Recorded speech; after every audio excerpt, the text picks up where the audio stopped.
What is it like being the best wrestler in the world and being on top of the world? Well, I'll give you the same answer that I give everybody. I don't think of it like that. You don't see yourself that way? Oh, I do, but I don't think about it. Does that Uh-huh. make sense? But I mean, I don't dwell on that. It isn't something that, that I have to hear from everybody every day. Yeah. I'm very comfortable with what I accomplish. Does that make sense? Yeah, absolutely. And Yeah, I just like being a regular guy, and like I tell people, I can walk into a bar and make friends with anybody. I can be best friends with a bartender in an hour. I mean, but I'm not talking about myself. I love sports, so I can talk about sports. Was there ever a point where you kind of feel invincible? Every day of my life, and much to my dismay, until she checked me in on August 11th. I didn't, nothing like, I've crashed in airplanes, been hit by lightning, and I've cracked C5 in my neck. I had to have my gallbladder taken out. Rotator cuffs I had repaired. Wow. Traveled around the world. When I was a world champion, it was insanity to travel. Yeah. I mean, you lose a day to travel, but all I did was drink on the plane anyway. Yeah. Going to Australia, you can drink, get drunk, get hammered, sleep 5 hours, and get up and get drunk again. Yeah. The reason no one could convince me I had a problem is I never drank alone.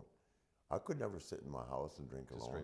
I haven't got any hidden bottles or carry a flask around. 3 years ago, I got this pain in my stomach.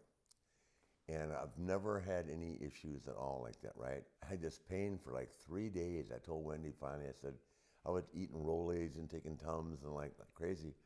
And finally I said, Wendy, this has got to be something going on. From the time I checked in the Gant Medical Center, they were operating on me in 20 minutes. I was driving around with a ruptured appendix. Wow. Another hour, I would have been dead. So I got a pain in my stomach like this on August 11th. At about 6 o'clock at night, we were just getting ready to go out, and I got that same kind of pain. And I said, man, there's something going on, Wendy. Wendy took me over to Gwinnett again, and on Sunday, I was in a coma for 10 days. Wow. Everything shut down. Thank God she took me, because Wendy knows better than I do. My kidneys had shut down. Wow. I had respiratory heart failure. I had pneumonia all at one time. So they gave me a 20% chance of living. So one of my daughters flew back from China. My other daughter came from Charlotte, and then my son came from Shelby, which is right by Charlotte. And then Wendy never left my side. Wendy stayed in ICU with me for 10 days. Wow. While the whole time I was out, Wendy was there. With all the surgery I had and all the discomfort I would have had if I was awake, I woke up, and this time I had no pain in my scar is like this. Dr. Elsie had everybody come in and say goodbye to me. Michael Hayes came, Hogan came, David Crockett came. My daughter came back from China. They were on a tour. SmackDown was on an Asian tour. So for about the first 10 days, I couldn't gain a pound. And the doctor said it's because all the food's going to nourish the internal damage. Mm-hmm. But now I'm up to 220. And the pacemaker, that's what takes a long time to heal. So they did. That's why I didn't. Yeah, that's why I didn't get one a long time ago. They tried to fake me out and say in 2 weeks you'll be normal. This is like a 3-month recovery thing. I can't even do push-ups. Wow. I can't lift any more than 10-pound weights because of the fragileness of the healing process with this thing. How long is it going to take for that? Well, I should be good to go sometime around 1st of December to work out. Oh, great. Maybe sooner, yeah. Okay. Yeah, I can do cardio and all that, but that's, what does that mean? Like for kids out there that want to wrestle or that look up to you, what's your message to those people? Well, in terms of wrestling, my most definite message is the same one I gave my kids. The college education is everything, because wrestling is not always going to work, right?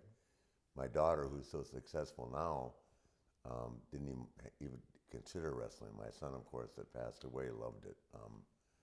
And he's probably the one that motivated her. I always say it's equally as important to be street smart as it is to be educated. Because common sense. Yeah. I mean, that's just where we're at in this world. Yeah. I mean, and the health issues that you went through, what's the message to those people out there? My message is, don't. Well, first of all, I've never done any drugs, so I'm clean on that, mm-hmm. and I can say that nobody can ever say they saw me take a drug. I don't even take painkillers. Obviously, I drank. I can't even say I was stressed out. I just drank to relax and have fun.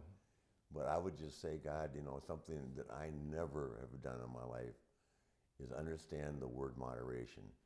And that applies to every phase of life, whether it's spending money, I mean, nothing applied to me. I spent money. I bought stuff that I didn't need. I mean, just, you know, the only thing I've never owned is a helicopter. And I was damn near close to getting one of those one time.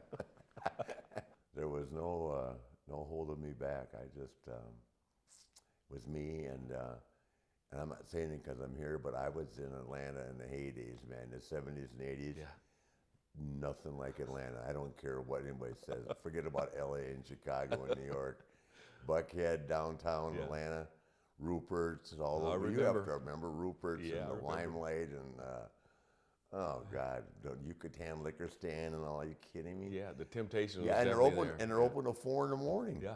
So what's next for you? You just want to get back to as what's healthy next as for you me? can. We've got the book. My daughter and I have the book, Second Nature. That's doing real well. I've got some book media and probably a couple more signs coming up with that. And you look back and you say, "Wow, you know, I could have done things differently." But you know, overall, you lived your life, and that's I know. When you know you're good at something, you know, it's kind of like it. Well, first of all, back then, you had to work to get paid. Okay, that was the first thing. There was no contracts. If you're on the marquee, you don't show up, you're dead. With the promoter, number one. Number two, with the fans that paid money. So we worked, you know, I wrestled a couple times with 104 fever. Wow. Just because we didn't miss work, you know. And luckily enough, I was pretty much injury-free. I had rotators done in the 90s, but I was basically just a shell of myself as a wrestler back then. Anyway, I could pull it off, but it was just, you know, with a lot of help with the people I was in the ring with, you know. So then here I'm wrestling all the way till I was 59. But being in ICU and then you don't want to be there, man. Just moderation. Yeah. You know, no tequila, no what's the other stuff? Jägermeister, no Jack Daniels. Yeah. All the stuff we had fun with as kids. Yeah. I haven't drank that stuff in years, but I mean, I see so many people drinking it now. So, that's your advice to them. Hey. Well, moderation. My advice is just moderation. Yeah. You know, and just like a drug, don't use alcohol as a way to relieve stress.